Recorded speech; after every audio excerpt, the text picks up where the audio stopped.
given the current infrastructure in automotive, given the current challenges, including long-term contracts that people can't get out of and not accessing necessarily your own data, there's also a lot of tech fees associated with accessing your own data. So as an industry, that's a hurdle and a challenge that we need to talk about more so that we can understand how we can help dealers access their data for free, as they should be able to. And I think without the financial restraint around data, we will have a more collaborative by nature environment that will foster more of an open API ecosystem, which I often talk about. Where AI is getting it wrong for car dealerships. The article was inspired by a LinkedIn post, and it got me thinking about general adoption when it comes to AI and what dealers really think about it. I'm meeting up with Ilana to talk about exactly what inspired her to write this article and to chat about AI integration when it comes to automotive or even just marketing in general. Coming back from NADA, we always are thinking strategically about how we should be talking to dealers, addressing their challenges. I always like looking at LinkedIn and trying to understand the reflections from a dealer's perspective. And there was a dealer, Jake Hales, who's the digital operations manager at GE Automotive Companies. And he posted something really interesting about how AI was the talk of the town at the show, but that he felt like vendors were missing the mark with how to integrate AI into dealerships, and how some of the AI solutions he was looking at were completely irrelevant because, again, it was missing the mark for what his dealership needed. Integrating new technologies or introducing any form of process or functional change within an organization across all industries, and dare I say at every level, is challenging. In your position as VP of Marketing, what has been key for your own success when it comes to keeping up with everything that's happening on the tech front? I have someone specific on my team who really manages the marketing operations and integrating all the systems and making sure that we are optimizing the best tech for what we need. I do think automotive is going in that direction. I know Brian Pash talks about this a lot, and other thought leaders as well. But there's something about bringing in like a data manager or data and technology manager into the dealership that will help streamline the operations and integrate tech properly. I think for two reasons. One, there's a lot of options out there, and not every option works for every single dealership. So figuring out how does a specific dealership work? What areas can you optimize with AI and technology so that you can stay competitive? And then who's monitoring that and optimizing that?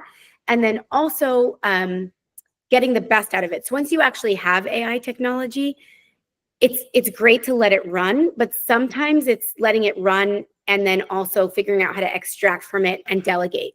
So if you think about, for example, like a new management system that FullPath introduced, Automotive Mastermind also has something similar. I saw Pure Cars is also working on something, meaning it's obviously going to be integrated into the industry. But when you think about surfacing opportunities from your first party data, so not only focusing now on leads, like people who actually convert on your website, but also actually looking at your data and having AI just surface opportunities based on digital behavior. That's an amazing thing for dealerships to have.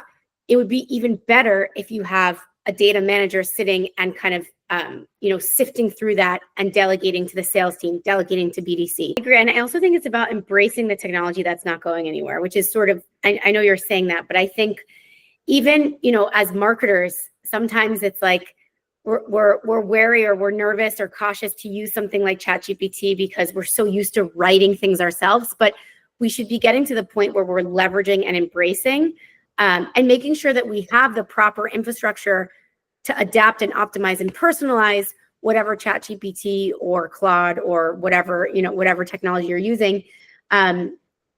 Make sure that you have that human touch on top of it, but the integration piece is going to be really, really critical. It has become kind of a boring question and perhaps even an unfair one when put forward as what is holding dealers back when it comes to AI integration. So let me rather refer to the LinkedIn post made by Jake Hales of GE Automotive. What are the vendors missing when they're building AI solutions for dealerships? What should the core focus be, especially when we consider the automotive industry specifically? because of the history of automotive and because of the historical traditional marketing that works so well for the industry, that's why it is so important for the AI to be catered for the industry and for dealers to understand that it's not going to replace all of its history and everything that it's known for. It needs to just augment it. It needs to make the operations more streamlined and more efficient, because that's the only way that dealers are going to be able to compete against Amazon, for example. So there has to be adoption, but the way that dealership software companies have to operate is by understanding how automotive works historically and then adopting the technology to work within that infrastructure. So it's a really unique industry in that sense. And then talk to me about 2025. I know that we are deep in February, but what is happening out there that you are keeping a keen eye on? Using AI to dissect first-party data and surface opportunities for dealers, whether that's service, sales, whatever it might be, is going to be the focus for 2025. And there's a lot of studies about how people are less inclined to convert on a website. They're less inclined necessarily to fill out a form.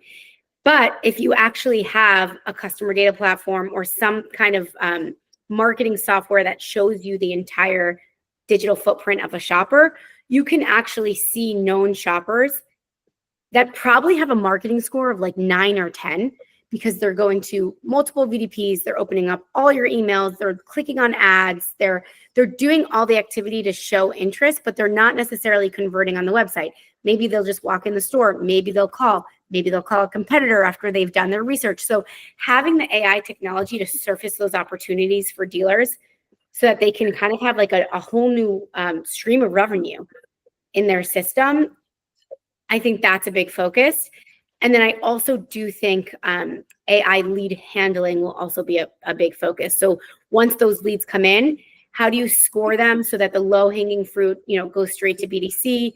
Some people that might need more work kind of go through AI and then get handed off. So I think having that type of logic flow and having AI on top of what kind of like the dealer BDC will be the next phase. And then finally, what is your take on Amazon recently launching their partnership with Hyundai, essentially their first foray into vehicle sales, and what that means for the industry as a whole? Because I'm a big believer in platforms, obviously like Fullpath, but others in the industry. I mean, there are phenomenal companies in the industry that are giving dealerships the tools to be able to become that company so that Amazon won't necessarily take over. And I think it's great that Amazon is innovating, and I think that they will speak to a small percentage and that we won't be able to avoid that, and that's fine. We should, embrace that technology and competition.